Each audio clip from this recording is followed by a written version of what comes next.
Hello and welcome back.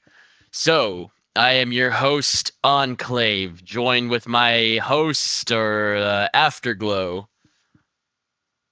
Nah, I'm gonna stop you right there. If you better make sure the recording's working. I'm not re-recording it again. It should be working because it worked last time.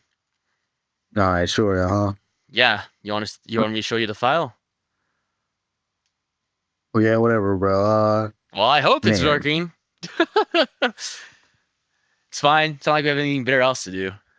But yeah, so it is really hot outside.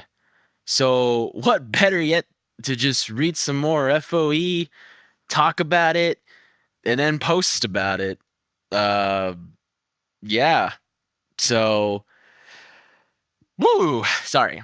As I mentioned before we started this recording, I had a long 14 and a half hour shift, and I'm still feeling it. Uh, this chapter. This chapter oh, is no. called Steel Hooves. So, chapter 14.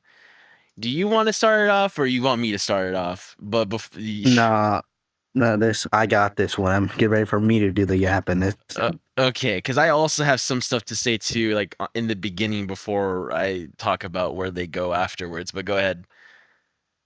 Oh, well. Uh, we start with the Alcorn fight.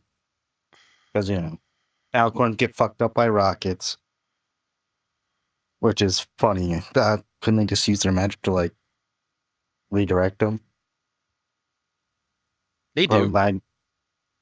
they did? Yeah, the smart How one they does, die from it? but it's The three. smart one. Well, it was three of them. Come on, you gotta set the Wouldn't context they of all it. be the same level of intelligence? Well, I mean, think about it this way: like, it's like going into a room, right? It's you and two other dudes. You're clearing the room out. Then all of a sudden, this creature comes out of nowhere, whacks the first guy taking point. Second guy's like freaking out because he doesn't know what just happened, so he gets whacked too. You, as a third person all the way in the back, I would hope would have enough time to, not only realize what's going on, but pull up whatever you got to defend yourself. So that's why I'll give the benefit of the doubt for this scene at least. Why the third alicorn took so Yeah, long. sure. All right, but yeah, Velvet actually does something in a fight and puts up a shield. I don't know where she learned it, but I True. appreciate it. Thanks for actually doing something. True. But and the one blasting the rockets is this stallion who I'm sure is very handsome under that visor or whatever they wear. Uh-huh. And I don't know if we talked about what Pip calls the alicorns in the last recording or the re-recording because time is an illusion. But yeah, she starts calling them like pseudo goddesses because I guess she still doesn't want to be a heretic. Yes. Yes. And Velvet gets fucked up again, which I laugh every time. Like you had a shield idiot to have learned it better off screen. True. I think I missed a step here, but Calamity gets struck by lightning apparently. I don't know if that was a goddess or just the gods doing some trolling or what. Yeah, Did I miss? she hits him with a lightning bolt, like a energy bolt or something, and then They can do weather magic. I think it was supposed to be like in the context of just like a beam of energy, but like it looks like a lightning bolt. I don't know. I mean, either way, he gets whacked, like he gets thrown far. Somehow doesn't drop it instantly. Good for him. Yeah, he has that what is it? -3% damage resistance. It wouldn't be minus, it'd be plus. Or plus, sorry. It's a +3 damage resistance armor. And there's a 5% chance of ignoring criticals. So that was 5% chance roll right there. Yeah, all right. And after Pip sees both their friends get bodied, she decides the best course of action is to get fucking high. Naturally. True. True. So she pops some mentals, which gives her the idea, what if I just throw a memory orb at the alicorn and she goes into it because she's going to catch it? This Mm-hmm. somehow works, and she just blasts him in the head, and then they win. So, you got anything to say about this fight? It's crazy, really. Um, you pretty much covered most of it. I just find it funny how like Steel Hooves starts like blasting everybody because we find out rather soon enough that his weapons are not meant for like close quarters or if there's friends there that he probably shouldn't be like, you know, using those things if his friends are in the vicinity. Because initially it knocks little Pip down. That's where like everything from her perspective is quote unquote warped, but it didn't make any sense to me because she couldn't hear what Velvet Remedy was saying or Calamity was saying, yet she was still able to hear the alicorns like talking smack, and then they body Steel Hooves as well. That's when they use the third one at least. The other two get destroyed. They get turned into freaking mush. But the other one that's able to like actually react, she's the one that throws back the rockets towards Steel Hooves. And I just found it interesting, and I think I mentioned this to you before we started the recording was like, um, I'm enjoying the part of the what ifs and um and also just the improvement stuff. You got to keep it consistent. I don't know if she's able to hear the alicorn speaking or is it telepathy? Like it wasn't clear at least in this scene. Um, and then yeah, it's funny how like right off the bat, Steel Hooves is like friendly fire, just on Calamity and Velvet. Um, What a Chad. yeah, he just starts blasting them, and yeah, I think it's the you're right. It's the previous chapter she's calling the pseudo goddesses. And in That's his this, chapters. He calls yeah, them winged unicorns before. yeah, but now the survivor at least in well for now, she's the one that calls Steel Hooves the what is it, the Alicorn Slayer. So that's when they start calling them that. And then you're right, she throws the orb, which it says that she was confused at first because she thought it was a grenade, which I don't understand why you would catch it with your magic. If anything, kind of like another grenade, you would either try to throw it over something and take cover or just immediately throw it back. But no, she caught it like a football, stared into it, and then that's when little Pip took her shot and got him right between the eyes. Just how that one song is, right between the eyes. It shows it in the FOE. Well, like, ain't that a kick in the head? Exactly. So like it shows that part. If you ever want to see that, I'll include it in the description. It's pretty interesting. They actually animate some of those scenes. And that's one of the scenes that get animated.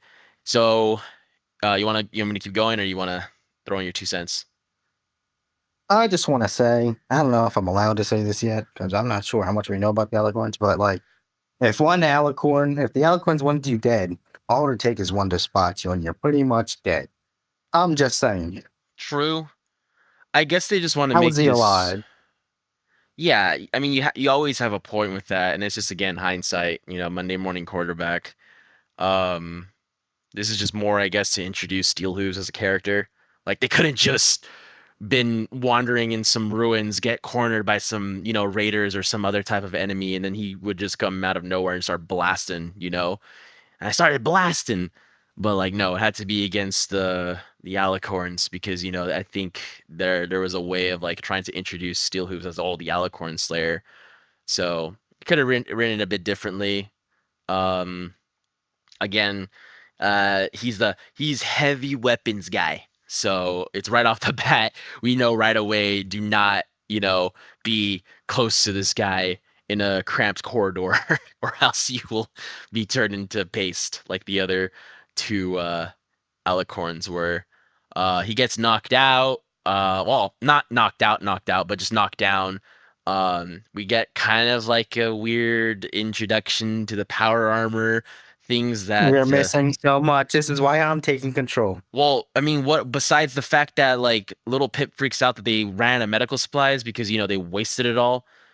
And that's Uh, not it, Chief. You're what missing stuff. what am I missing? Well, first off, Velvet takes the Mentols, and Pip starts sneaking about that because she Okay, needs her drugs. I mean, it's literally like we have to deal with this arc for like what 20 more chapters. I don't even know. Yeah. So you might as well mention it. It's there. It's important. I assure you. Mm-hmm. But yeah, that's over a minefield. I don't know how he's all the way over on a minefield. If he was shooting off explosions, how did like none of them get triggered just by like an explosion happening next to them? But we don't talk about that. True, true. But Pip cheats by levitating because she can just do that. True, true, true. Yeah. But then they get to the steel ranger armor. Yes. Which conveniently it's very similar to the Pip Buck.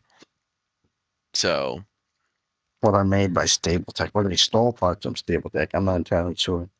I mean, I believe in game they're made from a different manufacturer. It's just Stable Tech kind of assisted with it, but well, that's for later. We'll find out who actually made some of the power armors and who assisted with it. So I guess No matter.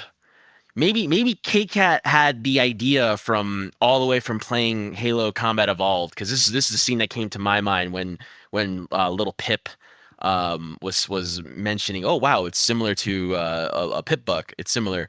Um, the scene that comes to my mind is when the Master Chief meets Captain Keys for the first time, hands over Cortana, and Cortana says the same thing like out loud, like, "Oh wow, your suit of armor is very similar to the internals of the Pillar of Autumn." And then like even he says like, "Don't get any funny ideas," and like I mean, for me, it's like it's good to use inspiration, and like I appreciate that, but also at the same time too, like don't make it super uber convenient. Like, oh wow, it's so similar to the thing that I have, and also the expertise that I have. Granted, she couldn't do much because she was missing some stuff. The what was it, the master key or something like that. So, you know. Yeah. That's sure was that as someone who's never played Halo, so sure where were you said. Oh, I'm sorry. I mean, it's only one of like the best games from like the last like 15 years or so. You know. I don't know.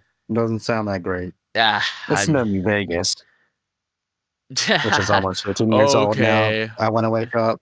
I want to wake up. Take me back. Please take me back. Oh my God. I'm not even asking for 10 years. Just take me back 5 years so I can do things over again, meet the right Who knows? You people. want to be in peak pony? What a faggot. Bro, it's not even 18. that. Like, if it's the choice, okay.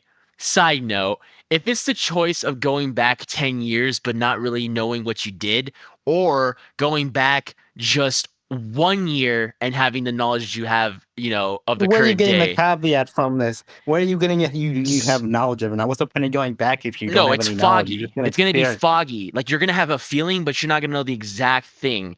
Yet you can go You back wouldn't, just right? You tell me what you did a year ago exactly on this day. I can tell you that I was wasting my time with my current ex. That's what I was doing. That's not as important as mayors. That's what you get for dating human women instead of a mayor. True. I could have been focusing on like projects, working on myself instead of like wasting time on somebody that didn't even give a crap about me. Anyways, side note aside, um, they decide to go and fetch that key.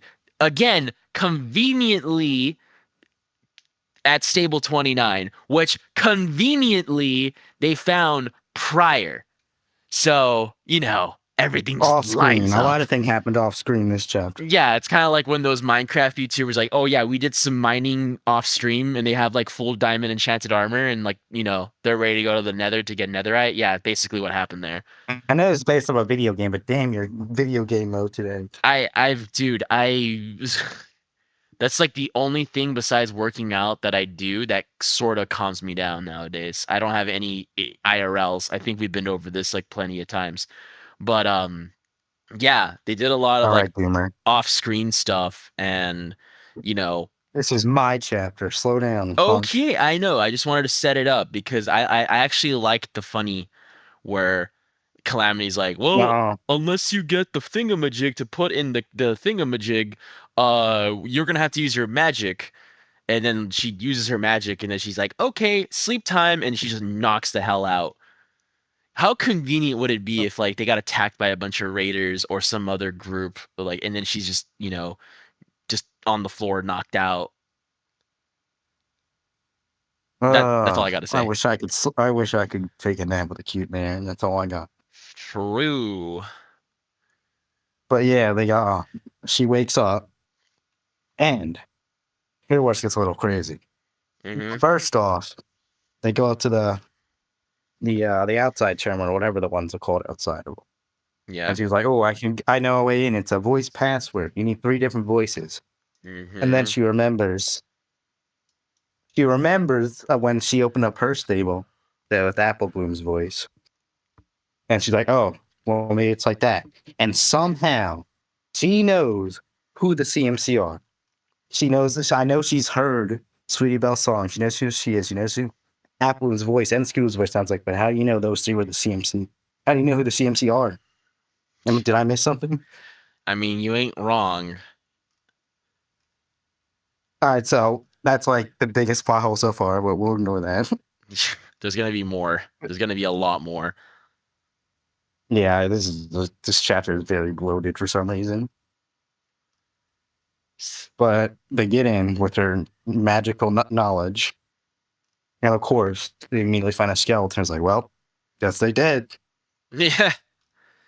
Well, that and then as per usual, Oh no, Velvet's we like, get we gotta be like diplomats, guys. We have to be we have to try diplomacy. And what pisses me and off, she has a point. If they're alive and they come in covered in blood, they're gonna might just start shooting you immediately. well, yeah, that's true, but at the same time too, why didn't they notify or tell her, hey, we've been in one stable before. We're not saying that they're all like that, but we should be cautious that either creatures, like, the first time went into another stable, are probably preoccupying it, or When Calamity gets emprayed, yeah, all this other bad things can happen, and like, no, they just kind of go in there because they think everything's okay. But if the first thing you see is a skeleton, or things are in disrepair, as per I don't know why all the old Fallout games were like that, but but I think Fallout 4 really was the only one where the stables, sorry, the vaults were actually but occupied, because I think we find one of them with vault dwellers, but the other ones I think we find like one of them with gunners, and then the other one I believe the you're raiders. forgetting about Gary, my friend. Well, yeah, but I'm saying like it in a non-dilapidated state, or like things are going bad, because in every other one everything's bad, and I mean the Garys attack you if you're not Gary, so Yeah, hey, every time we clone this dude, he comes back angry and more violent. Like we yeah, calling him. keep doing it. Let's keep doing it. There's something. I want to see Dang what it! happens. Dang it! Dang it! So All yeah, right, but yeah, also, sorry. as they walk in, Calamity is distracted by Velvet's fat fucking flanks, and it True. begins. And little Pip starts sneezing like really bad. She's down bad. It's kind of sad though at the same time that you know she wanted to swoon Velvet, but like all of a sudden, Calamity just takes notice of her, and yeah, thus begins the interesting portion of every story of like, oh look, my best friend is probably going to fall in love with this rando that we picked up, because that's Do always you what do, happens. do you believe love can bloom on a battlefield? It's a possibility. Things happen. You don't know. But Maybe this was developed in the weak jump cut that we didn't get to see any of, but who knows? true, you're not wrong. If only we were given some context and maybe some other like filter of them hanging out together and maybe making little remarks and this and that, having these things kind of like start up and all that. Just So remember, writers, not all filler is bad. not all filler is bad. That is true. Um, and try not to rush love. Take it from me. Uh, a lot of women like that stuff slow, like books. All I know is if I was in Calamity's position, I'd be falling for Pip way before I fell for Velvet, but I have taste. So who knows? True. True. All right. You want to keep going or you All want me to right. go? Uh, I mean, might as well. So, There's not a lot that happens for a while in this. well, I mean, there is the whole like setup to it. Like Velvet has her first reaction of seeing like a stable not being the way like her stable was, so she wasn't too happy about it either. But the seeds of like despair are just forever planted for little Pip because they start to bond over like things. Here comes the trauma bonding, right? The bonding that is very hard to get over. Uh, Again, side note, a word of advice for all of those listening.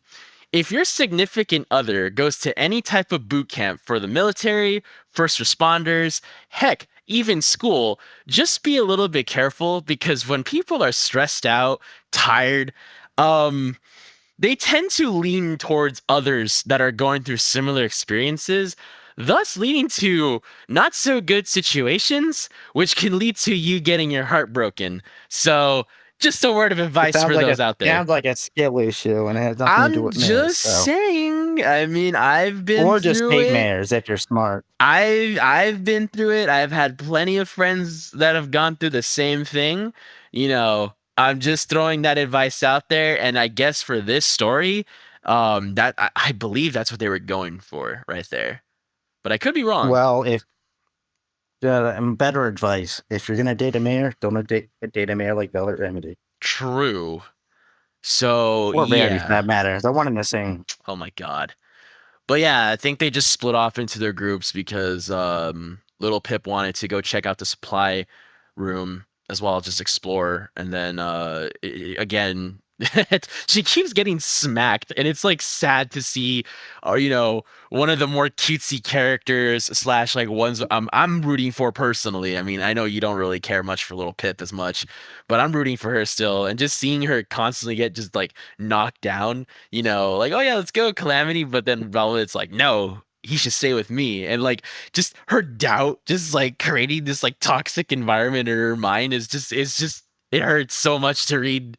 But Well, I for one am very okay with Pip dodging that bullet if Calamity swoops in. I'm just saying. yeah, I'm again, hindsight being, 2020, like, yeah, it's a bullet. But I mean, if you were in that position, this is an individual who you looked up to as well as like liked, and then all of a sudden this person without any effort just comes in and like starts catching their attention. It's GG. It's All pretty right, but much over. listen, Yeah.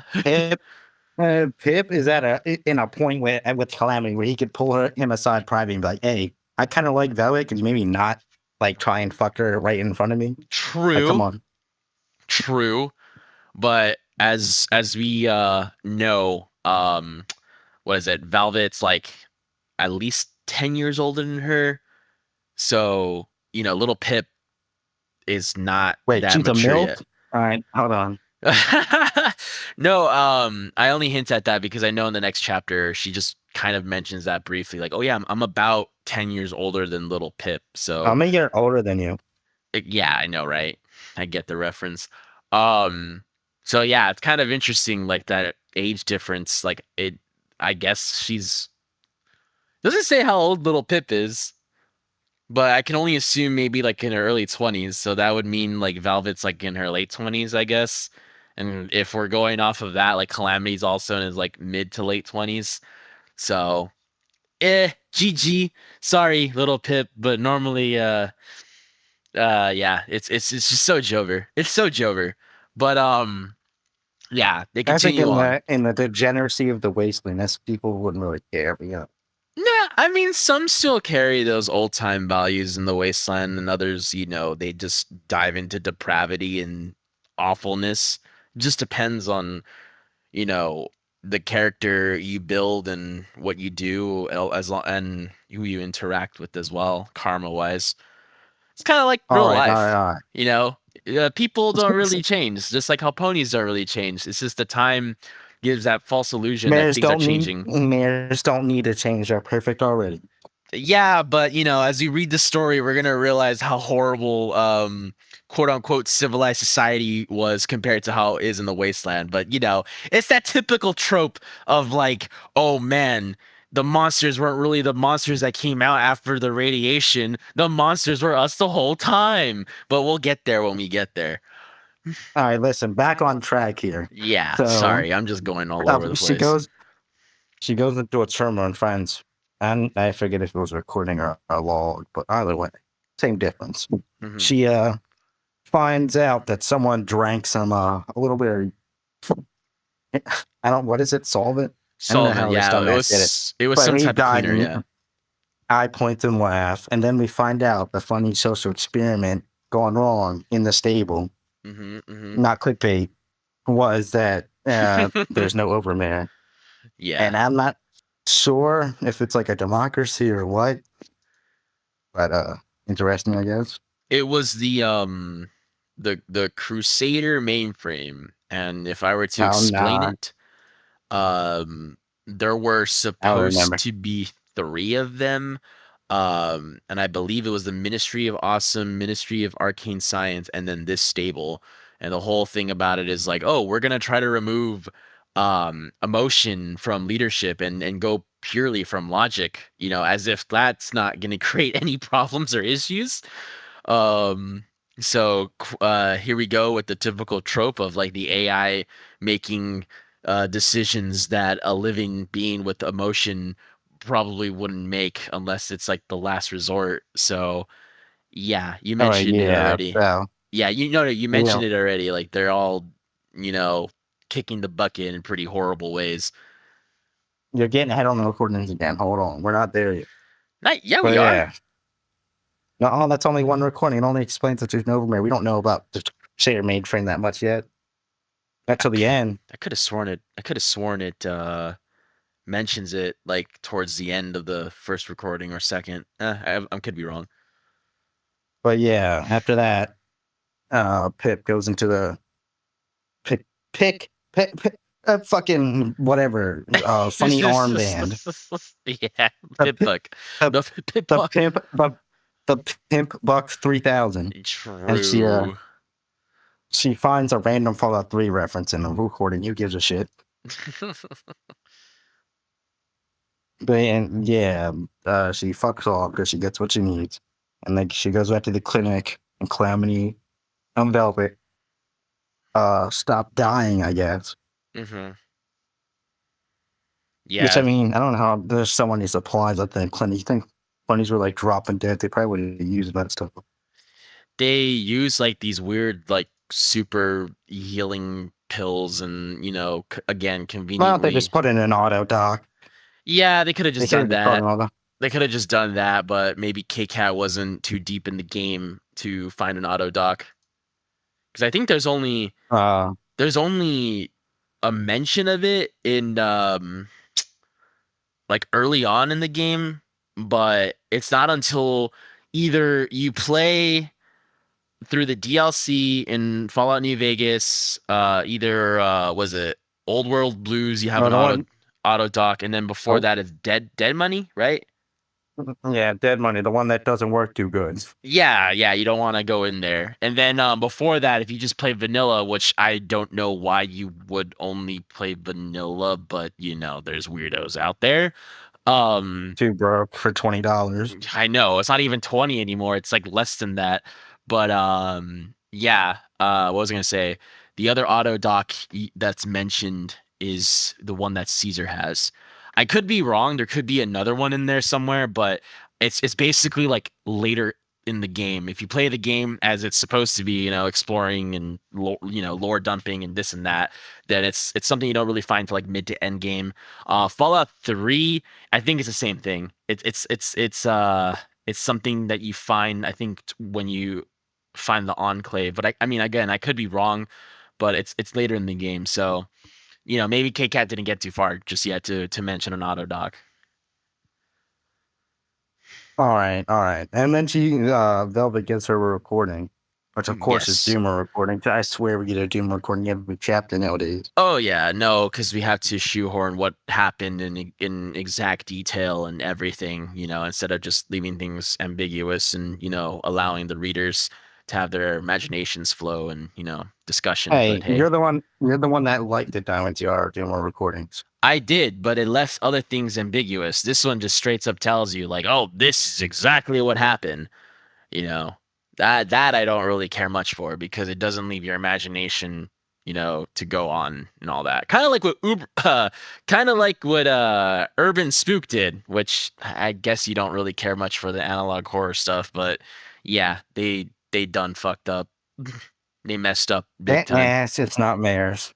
But Yeah. anyway, all some people are into horror and all that, so I just mentioned it for that. this is horror, basically. Well, yeah, this part's it's more for gore. This part's gore, 100%. But you can go on. But yeah, the clinic does some funny trolling, locks the clinic doors and puts on a fire suppression system, which, from what I gathered, sucks all the oxygen out of the room. Yes. Which not a fun way to go. They all die a little bit. Yeah, and it mentions like it wasn't even just a pony or two in there. It was like a cult, like a baby basically. So that wasn't good. Yeah, Blackjack's used to it, not Pip though. Yeah. No, I think that's what gets to her. And then other bad things happen. You can go into detail if you want to. No. I barely care about the fucking shock recording. Well, just yeah, basically all it is just a bunch of gory scenes. Again, plasma for some reason going into the classroom while all the Phillies and Colts are learning, which I don't know how that would happen. And then plasma, I don't know why plasma would be in the ventilation system to begin with. I'm not a scientist, so I'm not really sure if you need that in order to like be recycling air and whatnot. So, that's that. Accidents start happening. At least that's what they think it is at first. Um, you can correct me if I'm wrong or if I'm going too fast, but the big one is that I guess the stallion that's recording it is starting to put the pieces together and realizing, oh my god, these aren't like accidents. The stable's like actively like calling them. Yeah, I think that's after, but Mm-hmm. she anyway, the turret decided it's time to do so a little trolling and start blasting the part. Which I mean, if the True. mainframe still functional after 200 years and like no one working on it, I guess so. Because we don't really get an Yeah. explanation, so it must be the mainframe. Yeah. Yeah. But And yeah, Pip two taps them, which is weak ass charts. If those were game charts, you would not be killing them in 2 shots. Let me tell you. yeah, you're not wrong. And I think that's the part, you're right. That's the part where we find out about the Crusader mainframe, and like little Pip puts like 2 and 2 together that besides the narrator, she also kind of puts 2 and 2 together and like, oh my gosh, like the stable turned on them, you know. And she just starts doom scrolling through the recordings until that what stops her. Yeah, and it's kind of funny how she gets mad, not realizing that every time little Pip finds recordings or logs or whatever, like she always reads through them. So, she's getting more context and like all the backstories of like all these horrible things that are going on, you know? So it's just very interesting that she like stepped in just to quote unquote protect her friend, even though we'll find out soon enough that she too is gonna run into some vices that also um disassociates herself from like the horrors of the outside world. But continue. We don't talk about that. But yeah, they go to Vinyl Scratch's room. Oh yeah, I forgot. This is Vinyl Scratch's stable. Mm-hmm. Interesting. Yeah. Don't know why she's in where are we again? This was like Which part of the world are we in? Oh man. Uh this actually upsets me. They went back to where they were previously. I guess it was just some random town, but we're probably gonna get yelled at by those that are listening because it was mentioned in the previous chapter. Because I don't think Lionel would be in some random ass town. But I mean, there's a I mean, she was in a possibility. show in the middle of nowhere, but I mean, because it's she's like a celebrity, so I guess she'd get access to the closest vote no matter what. true. I mean, maybe they just have a guaranteed spot for her. Maybe she was just in that area, so they put her in there. But yeah, we find out even before that. Just oh yeah, no, she opens the safe, and I think she mentions like, oh, I feel a little awkward like opening this, but haha, I'm gonna do it anyways. At least she was just there to smash things in anger. Yeah, she beats up a faucet. But yeah, she finds 4 memory orbs, but she only takes 1. So those other ones, fuck them, we'll never know who takes. I sure don't. Yeah. Yeah, I mean, at that point, like, why would you even mention it if you're not even gonna take it? It's kind of like, memory orbs are extremely valuable in the sense of like they might have a literal key to anything out there, you know? But but yeah, like you said, screw it. We're just gonna mention it and then ignore it. And then we get the resurgence of Scootaloo, talking about the stable, which we still don't know why she's doing that, but it'll be very funny when we do. Mm-hmm. Yeah, she talks about the mainframe. But she starts getting distracted by being doomed about like, no, why did we have to go to war? We're all evil. We all smell. Yeah. Yeah. But she talks about how the mainframe, if like as a last resort, the mainframe can shut the pony's brain being uploaded into it, which I'm sure that won't matter in like for 30 chapters. Yeah. It's just so not like it's not even hiding it anymore that like these are just foreshadowing of like things that are gonna occur, that are gonna happen. It's not even like Hey, I'm fun. just glad they had actually decided to have a plan for that far into it. Yeah. Yeah. I mean, maybe Maybe they this was finally wrote an the outline by this point. more than likely. It's just you kind of notice like the writing style is like changing in a way. Like I don't know if you noticed it, Yeah, but probably because they got to like they were writing like chapter 12 and it was like, oh shit, I'm not even close to done with this story. It's not way longer than I thought it would be. I should probably start making that one. yeah. Yeah, no, you're not wrong. But yeah, is there anything that interesting else in that message?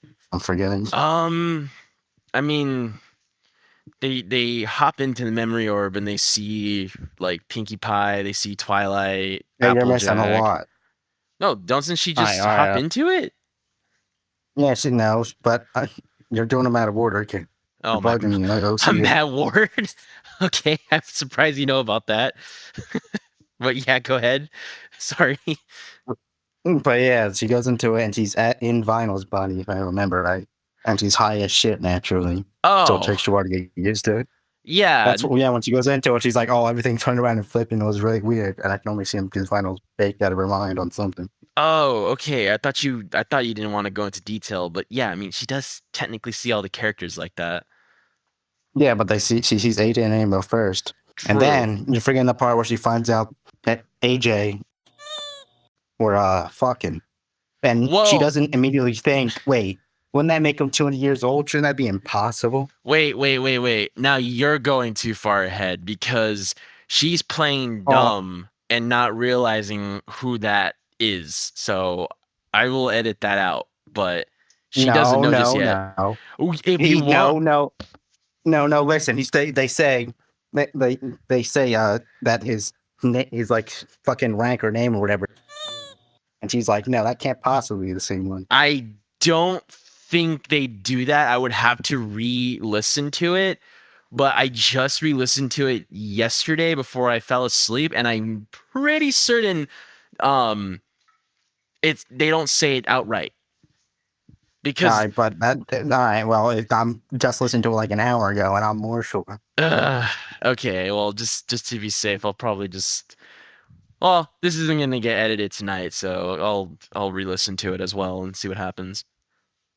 But yeah, then after we see Pinky and Twilight's pissed off, and they get into a whole argument about how Pinky's a drug addict, so she doesn't want to talk to her until she gets clean.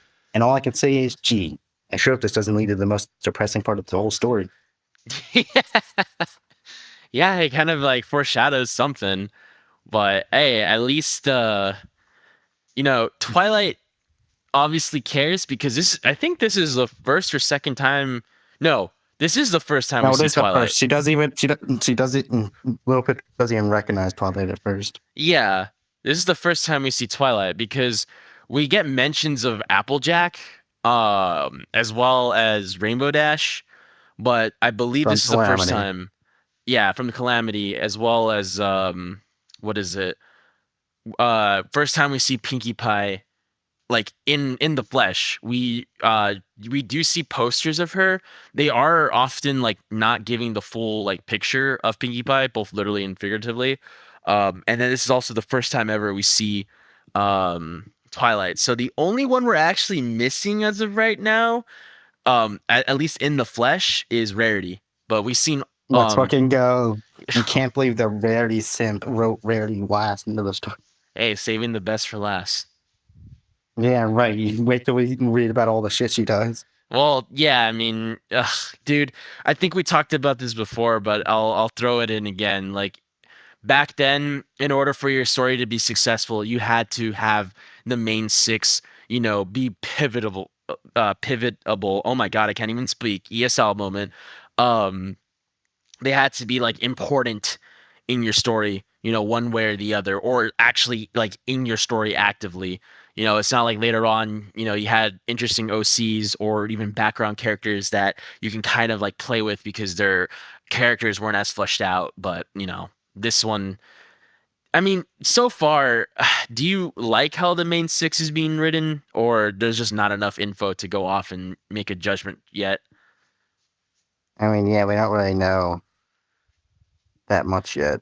It's Mm. gonna take a while till we know about all the shit they did, especially Fluttershy. Like, holy shit. Yeah, it's always the quiet ones. It always is. Huh. But yeah, Twilight fucks off, Mm-hmm. and the chapter pretty much ends there. Yeah. I mean, that's pretty much it. I know we mentioned it before we started, but like for a chapter called Steel Hooves, uh, we don't really see much of him or hear much of him either. He's literally only in like the very start of it, and then he's gone. It's crazy. They did my boy Yeah. dirty. Yeah. So, I mean, word of advice for any writer or anyone trying to do something with the story, if you're going to name a chapter or that's a video game level or whatever, after a specific character or a specific event or just anything really that's important, please write more than just a couple paragraphs of said important title, what it's Nah, based nah. off of, I prefer to name the chapter after I read it because I'm not sure the writing's gonna take me till I'm done. That is also true.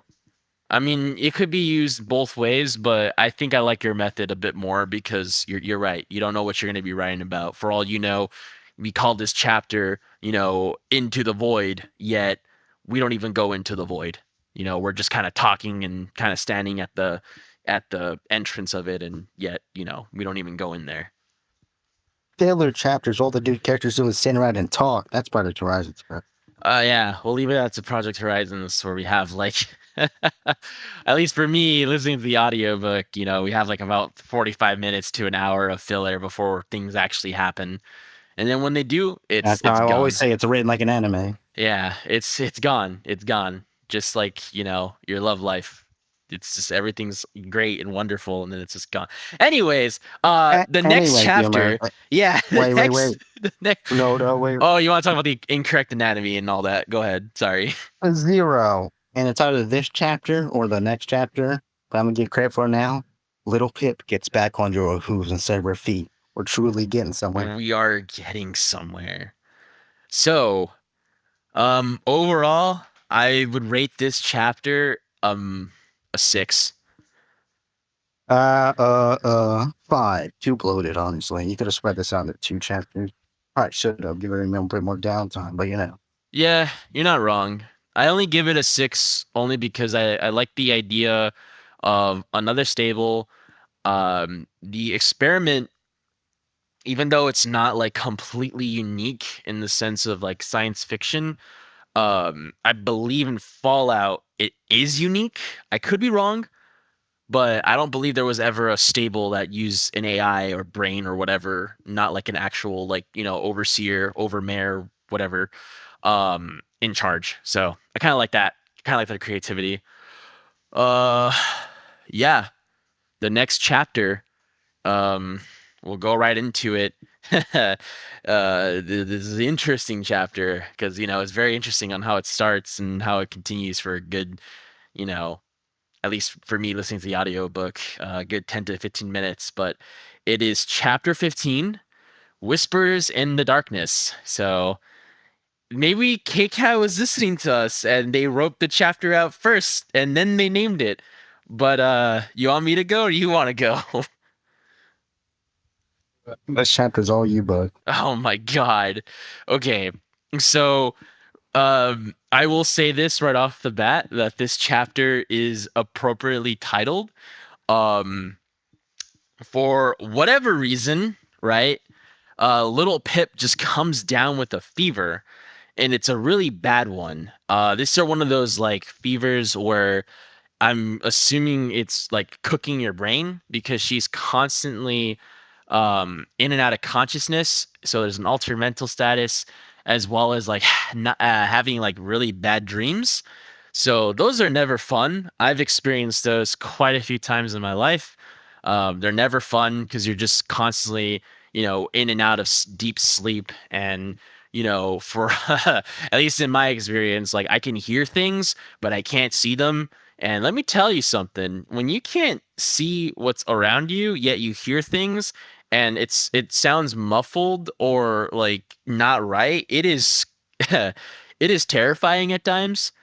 And to make it worse, like her insecurities are like at the front of this chapter.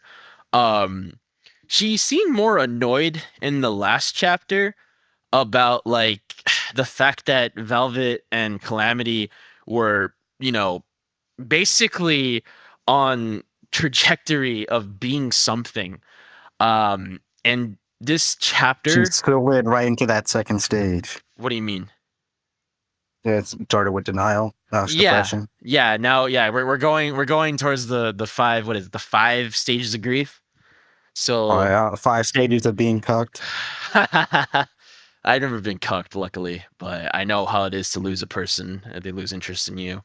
Um, but yeah, she's starting to slowly accept it, and it's probably like one of the most awful feelings she has because she hears them talking about her, while she's trying to recover.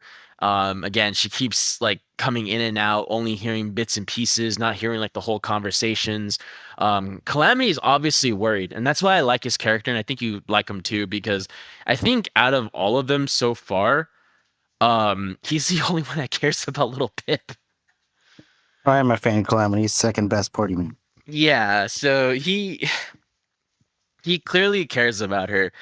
They've been on like enough adventures so far on their own. I think they went on like at least 2 or 3 before they got Velvet in the party. So they spent some time together. They started talking, and as the story develops, we're gonna start seeing that friendship, get close, and then the normal Also, things happen. Calamity still feels bad about blasting her that one time, so it's probably also why he's Yeah, worried about it. yeah. Yeah. And it kind of leads to that because, she kind of feels like a sense of like, you know, she's all right. She's like in the right hooves at the moment because Calamity still cares. Velvet still cares too. But then the nightmare occurs where like she gets caught under some rubble and yet the two of them decide just to go on without her, which is again, it's the worst feeling is to be left behind. It doesn't have to like be in this context of like, oh my god, like the mayor that I loved went with like this my friend and this and that, like, yeah, that's also pretty like daunting. But in this case, I think she meant it more of like, Calamity, my friend, is leaving me behind. So that horrible dream happens. She overhears the conversation. So again, correct me if I'm wrong or if I'm going too fast here, but this is when she starts to hear the conversation of Steel Hooves and Calamity. So she's starting to hear bits and pieces of it. And then Yeah, goes about back to how sleep. Pip is way too OP. Yeah. And it's how OP she is. Yeah. Yeah. And then she goes back to sleep. And then she wakes up. And then she notices that Velvet is Oh boy, oh boy. yeah, this is okay. This part is just so weird. This is like the worst thing Pip has done so far. Yeah, like I don't. This is literally the author's describe. This is the author's disguise fetish. Like just there for you to see. So I again, I've been sick. I mean, listen. Okay. If we don't see the character mastery, how do we know we do it? They do it Oh just like in my. Project Horizons. If we don't go into visceral detail about Blackjack's rotten piss is full of blood and pus, how will we know she's pissing? Oh my god. Look, as somebody who's like gotten bedridden before, from bronchitis or like a really bad flu, I have never ever felt the need to breathe ever. All I want to do is get this crap out of my lungs or whatever's going on in my body out of my system. I never had that urge. So for little Pip to just come out of nowhere and say, "Oh my God, I feel so sick. I feel so hot. Oh, whoa, I feel hot." And then she notices Velvet Remedy is lying on her. So she feels even more warm. And then like that warmness, is that even a word? I don't know. But that warmth that she's feeling isn't just a fever. Oh no, it's traveling towards her loins. And I'm not saying this in a very happy way or excited, but I'm just kind of like weirded out in this scene. I don't get it, but it happens. She For starts 30 minutes, in fact. yes, for a whole 30 minutes. And right before she goes down on herself, um she does feel bad because Velvet was there the whole time. So that's weird. I don't know how she It didn't wake is up pretty Velvet. hot, though. Yeah, I don't know how she didn't wake up Velvet. Maybe Velvet actually did hear it, but she was also kind of into it. I don't know. Anyways, she reimagines seeing Candy again, which is the nurse that she meets for the first time back in New Appaloosa. But apparently those memories are fading away. Even though, like you said earlier, the concept of time is so weird in the story where wasn't that like just like a week ago or 2 weeks ago? It makes it seem like Not to bring it up again, but mind you that, like, by chapter 60 in Project Horizons, we're only like 2 weeks into our adventure. yeah, So don't talk no. to me about time. Yeah, and I mean that's just kind of how it is with like certain stories that just don't outright say like, "Oh, a week has passed or 2 weeks have passed or this or that." Like the just as a side note, the worst franchise to do that in is Warhammer 40K. There will be so many events happening at the same time. Granted, I know this is a galaxy-sized conflict, but it's like, "Oh, only like a day has passed, yet we lost like a whole 5 planets and a whole chapter of Space Marines got corrupted. But hey, only like 5 days have passed." Like it's the same thing with like this story, which I would think that it'd be since it's more um compact that we would have a clearer timeline. But hey, like I said, it makes it seem like she saw this nurse, years ago, because she had such an impact in her life and she's still kind of in All there. right. How often do you remember a person you talked to for like 5 minutes, like a week ago, that you've never met Surprisingly, before? no. Surprisingly, I do think about people I have interactions with, but uh, autism aside, that's just because my interactions are quite rare. Besides work, I don't really talk to people outside work. So, You have a very small cycle to go through when you want to furiously masturbate with your sleeping friend next to you, huh? okay, buddy, that's kind of weird, but all right. I So, mean, Pip did it. Yeah, I mean, she goes down the list. She goes down there. She thinks about Rainbow Dash. She thinks about Applejack, and you know, it just doesn't work. It just doesn't work for her, and she feels disgusted that she has to think about Velvet. Oh, wait a minute, we have this pretty other mare, Rarity, and yeah, like you said, she goes down on herself for like 30 minutes. So that was weird. Um, and yeah, And that's kind of hot. whatever. That's when we, when she's done with her business, we hear Steel Hooves and Calamity talking. They start talking, right? And Steel Hooves, I understand why you like him as a character.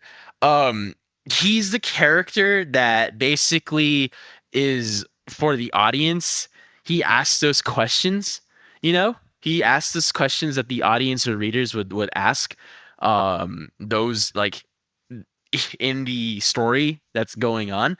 You know, why is she always at the right place at the right time? Why is she always winning her battles? Coincidentally, how does she meet you? Why is she getting all these things, just to work? Can you agree with that or nah? I mean, yeah, but I like him because he's a morally gray character, and the franchise is about morally gray characters. But Oh yeah, no. I'm not saying it's a bad thing. I'm just saying I like how he's a stand-in for that because he does ask those questions. And even Calamity kind of brushes it off with like the dumb BS answers of like, "Oh, well, it was luck," or "Oh, well, I was there," and like this and that. But I mean, there's certain parts where he's like, "Oh, well, I don't know." So, he thinks they're spies. Are you a spy? And even Calamity starts laughing. He's like, nah, fam. Like, they're not. They're not. he also simps a little bit for Velvet. True. He does So call her the most beautiful mare that he's laid his now eyes we on. have two. Now we got two people simping for Velvet in this story, which is great. Just what we needed. It's just what we needed. More simping. That fucking love triangle with like a lopsided side. For real.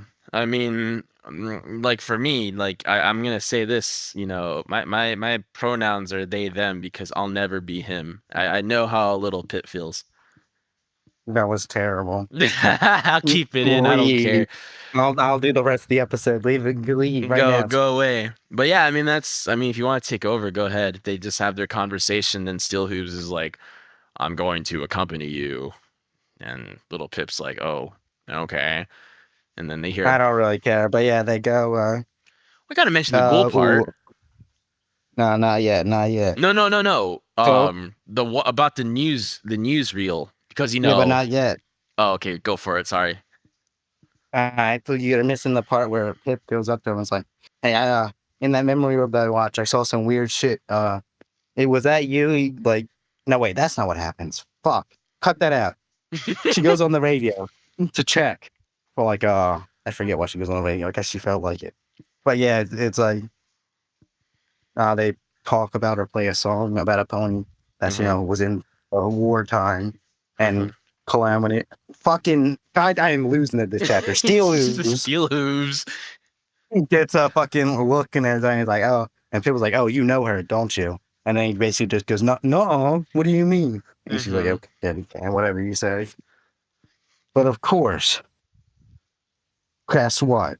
DJ Pone 3 talks about something that isn't Little Bit for the first time. Wild. True.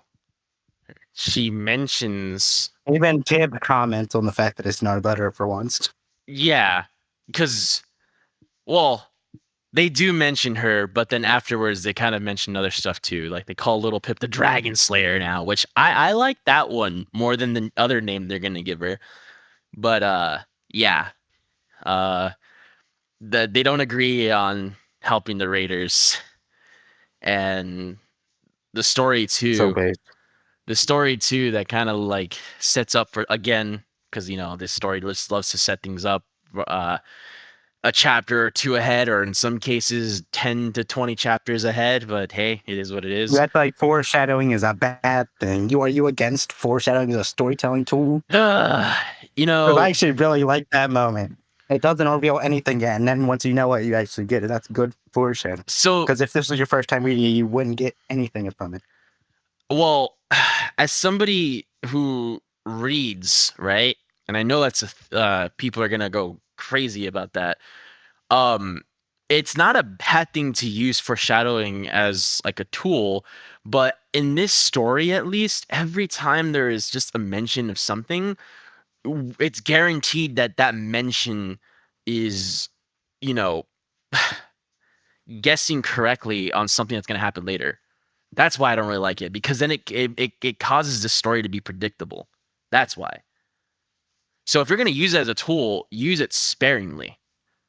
Because if you just use it for every little thing, then is it really even worth it to mention these things? All But right. Well, yeah. So they DJ okay. Pound 3.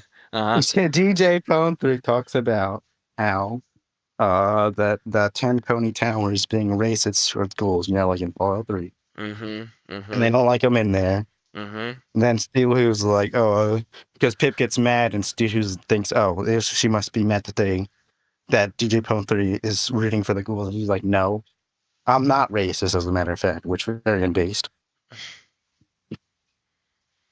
Yeah. And then afterwards, Calamity and Pip have a little conversation as they're about to leave. And it proves that Calamity is a true homie because he knows she was eavesdropping and reassures her that he always trusts her. Mm-hmm. And he knows he's not sus. Yes. Which, by the way, if you're going to make straight Pip, stop shipping her with Calamity because they work much better as friends. I'm just saying. Shoot me down if you must. Yeah, there's gonna be some people not agreeing with you there. Only because of that damn Shino comic that made it really hot, but that's not fair. That's not fair.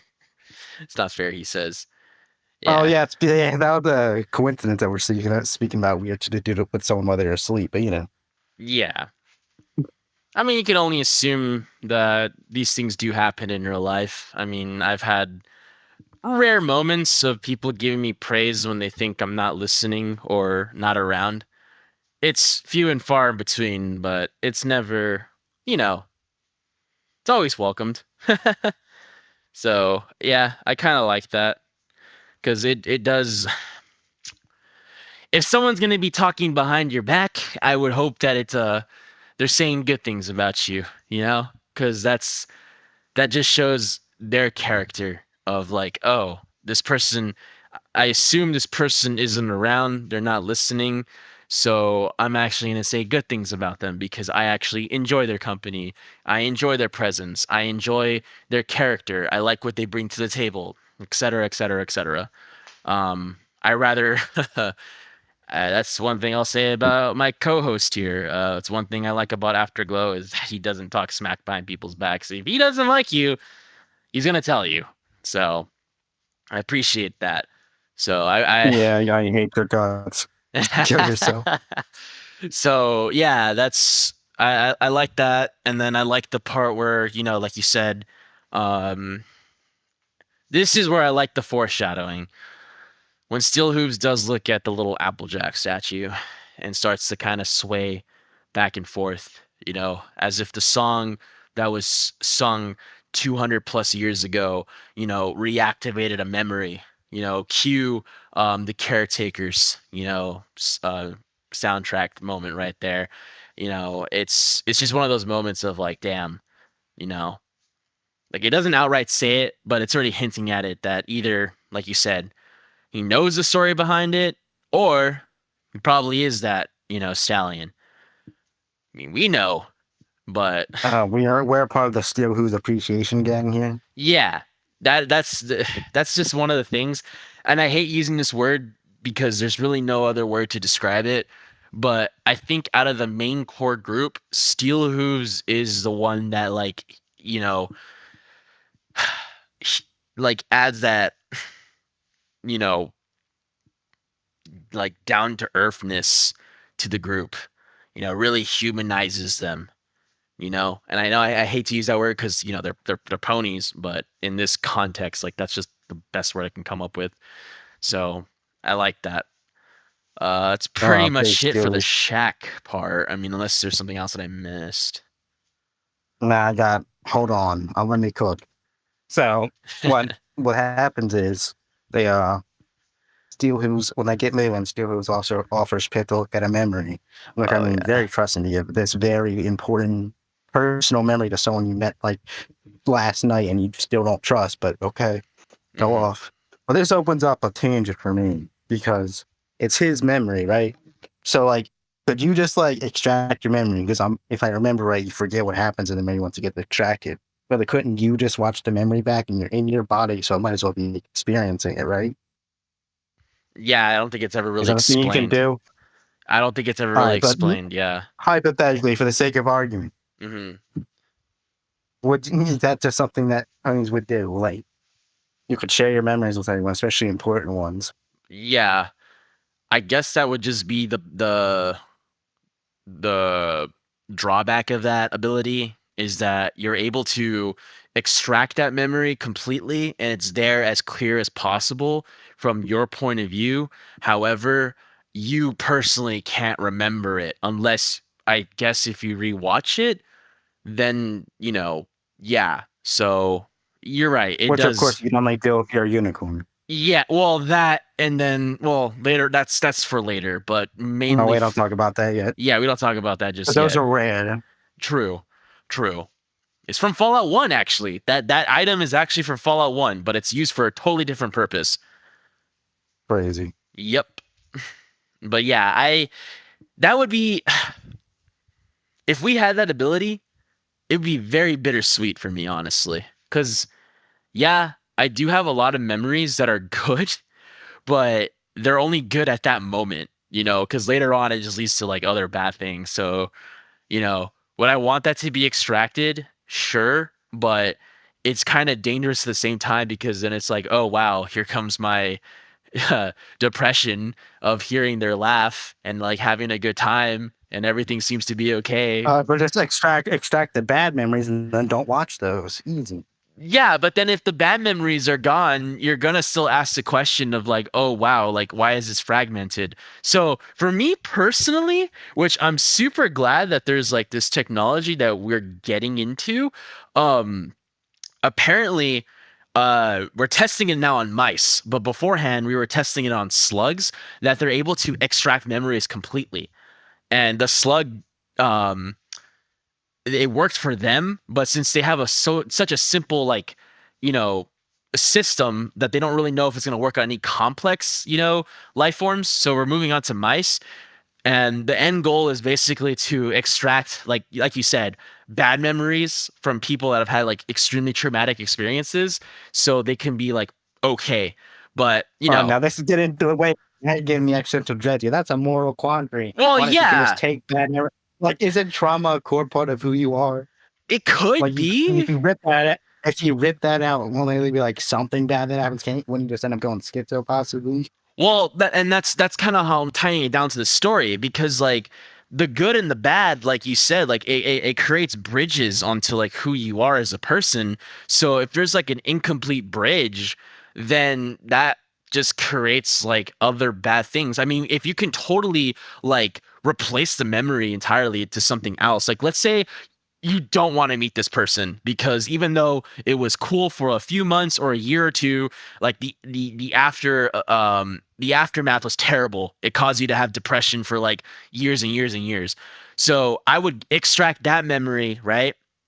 And to trick my brain um from not like trying to think of this, I'll replace it with a different memory.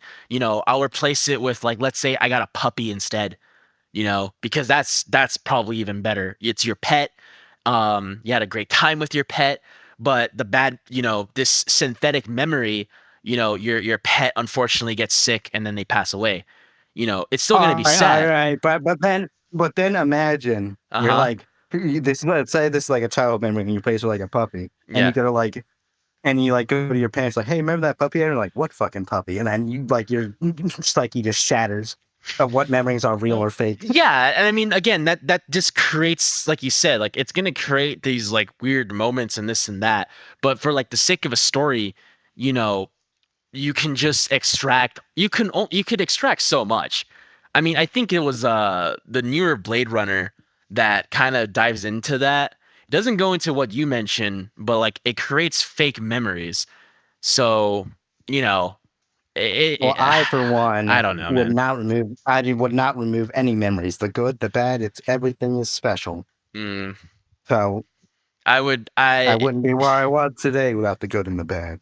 yeah, I think for me, I think I would be able to replace it. Um, and I think it would Are you somewhat. talking about replacing like every bad memory or just like the No, really no, no, bad no, trauma? no, Like, no, no, no. Like I wouldn't replace like let's say like the car accident I was in or me failing a class or something like that. This for me personally, it would be like people I encountered that hurt me, you know? Like they pretended to be this way, but they got what they wanted and then they left, so and you're to completely erasing ever even knowing that person. yeah, I do. I want to completely erase the fact that I ever met this person. I don't want anything to do with this person.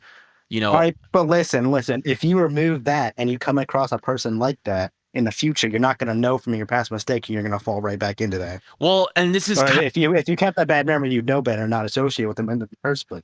yeah, I guess that would be like the main argument for that, but like I said, like I would try to replace it with something similar.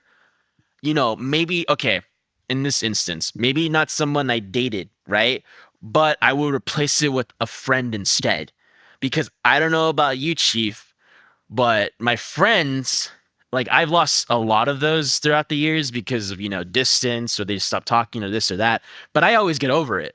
But when it comes to like a potential partner, it's harder for me to do that only because it's so rare. So when this person is treating me right and this and that and this and that, everything's going well, but then it just comes crashing and burning, it affects me a lot more. But going back to the story, right? Because we're going off on a totally different tangent here. Um, yeah, let's go back to Wait, I that had the something else. memories. Yeah, no, the memory orb. Again, I think we talked about it before. I like the idea of it. I like the premise of it. I just wish that it wasn't just exclusive just to unicorns. I wish all All right, ponies but were how would able. they do it? I mean, unless you like somehow found a way to magically rig it up to a projector or some shit, but that wouldn't be the same as being in the memory. It's Well, I mean, you could a just pick. completely different experience. Well, yeah, but I mean, the way it is just for magic, it's as long as you hold it with your magic, it activates. Like just similar to what happened with the alicorn. It caught it like a football, and the memory activated it. So if they have, I guess maybe it's easier for unicorns. Maybe they don't see it as foggy or something like that. But um, maybe for Pegasi and for Earth ponies, like they just had to focus more. And like they Or had to. maybe like a unicorn could try and like activate and project into their head or something. Yeah, that too. I actually see it as like another tool. This is again for those that want to use this. You can quote unquote poison memories maybe or corrupt them so it turns it into something horrible. Like it could be a nightmare or it could straight up create like a lie or something, just to cause like Hey, issues and all I'm that. thinking about that non-doomer ending, like say you're on your deathbed and they're about to pull the plug and they just put you in a pleasant memory before they do it.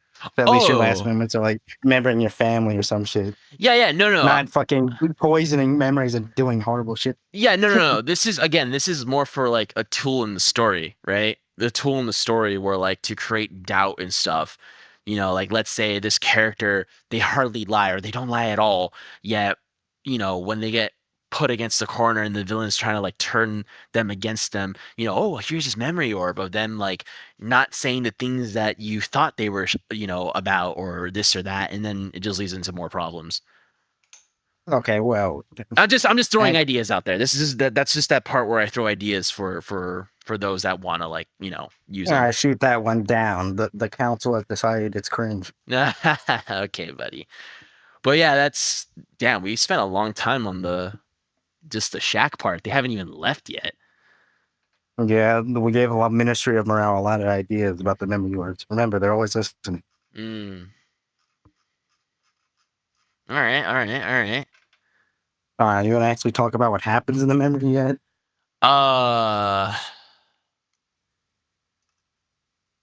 All right, I got this. I'm the memory orb guy. yeah, you should probably do that because I'm just gonna like all I'm gonna mention is the memory, the point of view from the pony that, again, we don't know at this current time is and then we see Applejack giving a speech kind of similar to Fluttershy.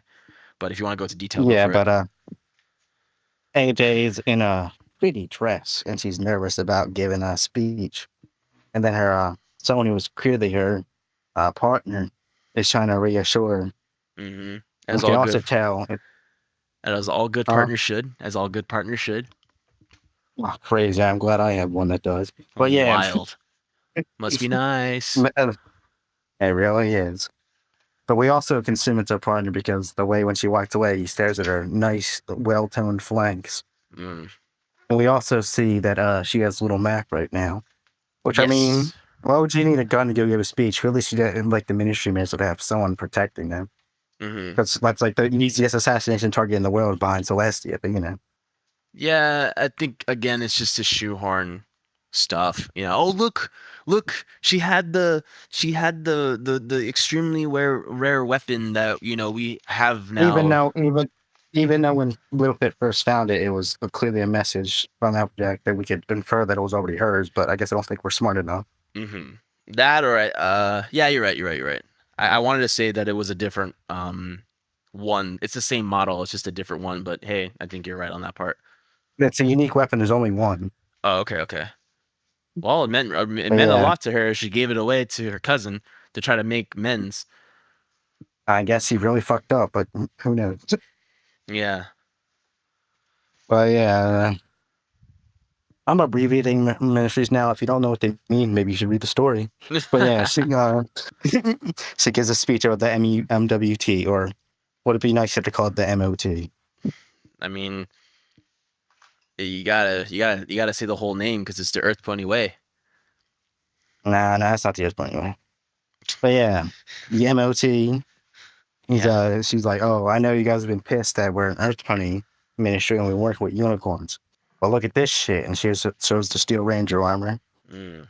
And that's really it for that one, unless you want to add anything. Oh, I remember the Fallout in Universe company that they work with, and it's West Tech. I don't remember those. They must not have been important. It's not Rob Code. Doesn't sound that important. Well, I mean, in the first and second game, these companies actually mattered a lot, and it shows how corrupted, again. I beat the first game like 3 times and I don't remember them, so they really must not have. Well, no, I just throw it in there because of what is it? It just shows the how important these companies are, and again, it opens the window of like, life wasn't as great as it really we think it was back then. It was pretty bad. But yeah, she shows the armor off. It's pretty cool. It's pretty neat. I like it. But yeah, they have after she gets out, he's like, "Hey, Seals, I got a question." And he's happy that he only doesn't answer anything personal about it. And then she's like, "Why is it called the MUWT or MOT?" And he explains that Applejack wanted to be called the MOT because they were just making technologies, not necessarily only war weapons.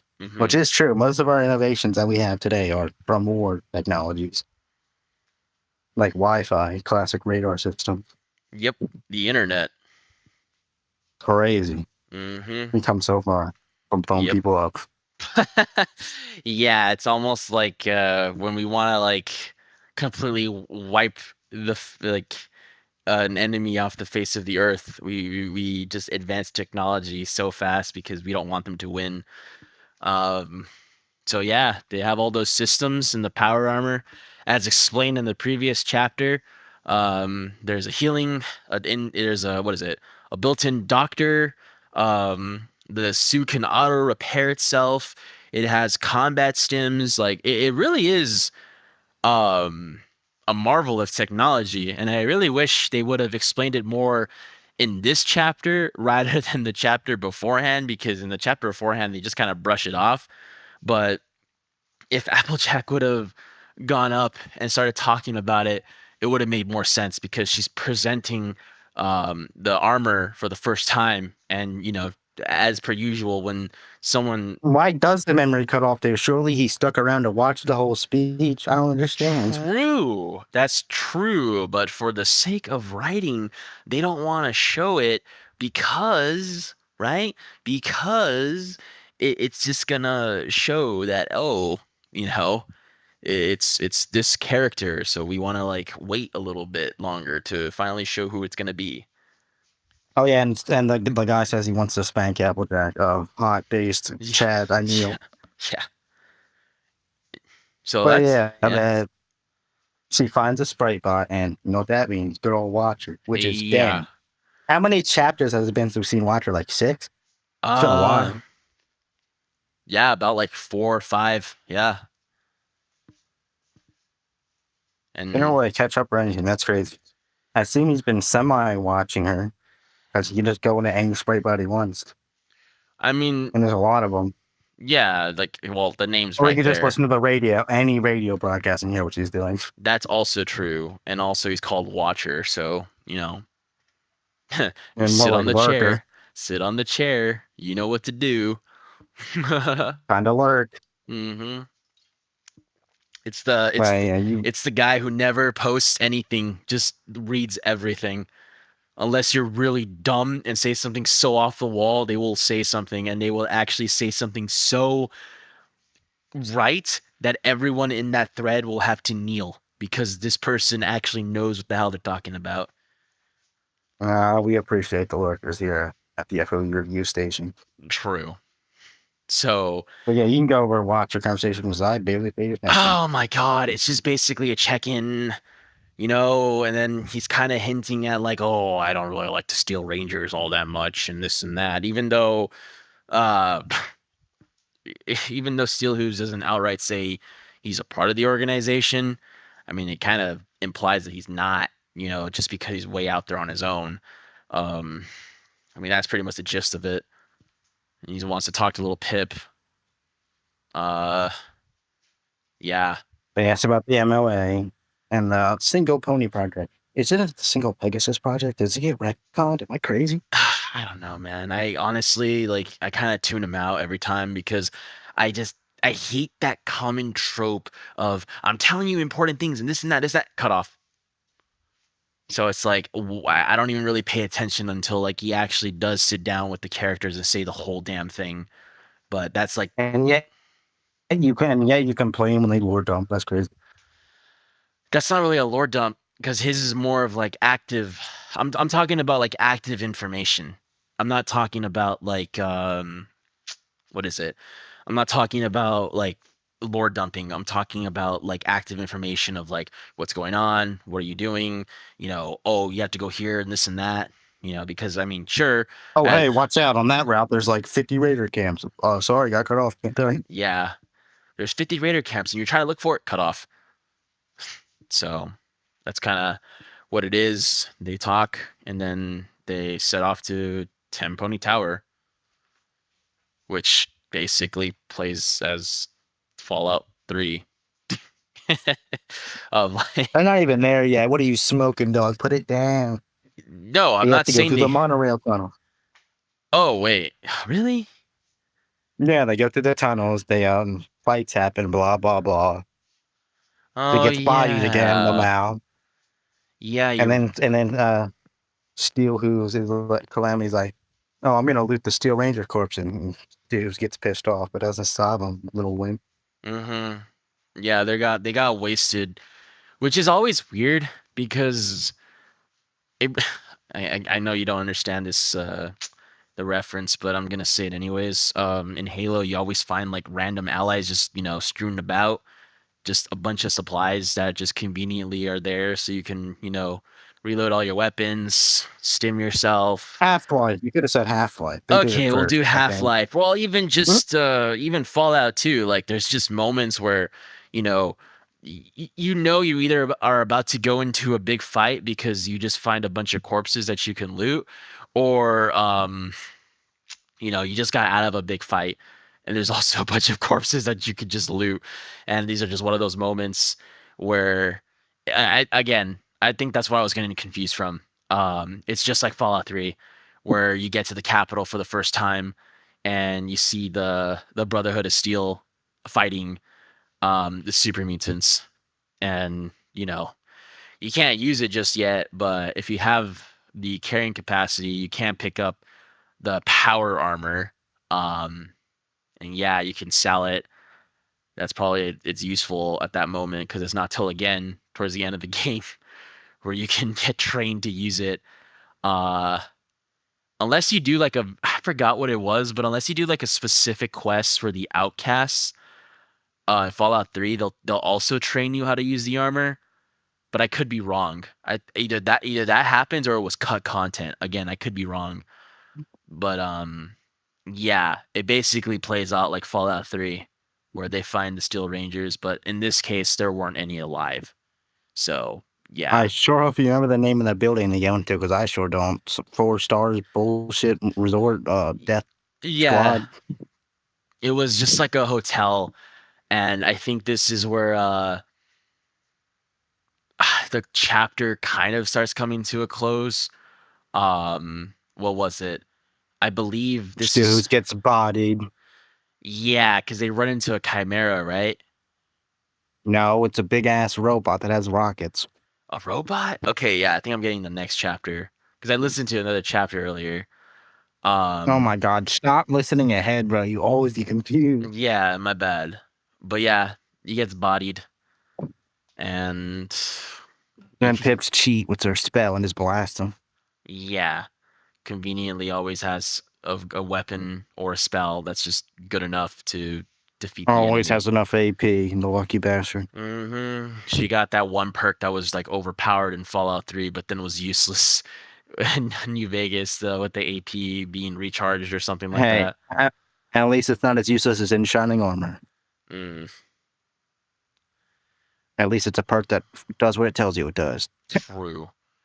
Man, there are a few But useless perks now that I think about it, but I'm not gonna get into that right now because I'm kind of shutting down. But yeah, um, is that pretty much it, or was there? no, Okay, you have to wrap Pip it up. finds a cord. Pip finds recordings, which I didn't bother taking notes of because I don't care. So Crap. yeah, it must not have been that important. But Mm. it's basically like, oh yes, start bringing guns to work because the MLM might raid us, or we might get hit with a mega stuff. Ah. And it's like, oh yeah, here's a list of people you protect, and literally everyone before you first. You fucking wages, and that's about it. And that's why there's a robot, because there's a robot guarding the president's office. Because if the MLM raided them, then at least it would give us time to run.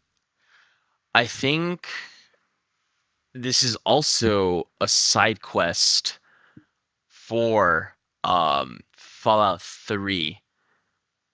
And that side quest also it is basically word for word, if I am remembering correctly, of like they're gonna get raided by like the equivalent of the in-game like FBI for espionage and all that.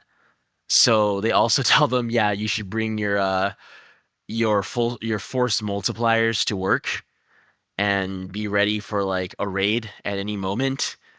Um, so yeah, I think this is also like another one of those moments where they just borrowed and stealed straight up from Fallout 3. Steal, not stole, and he says he's a writer.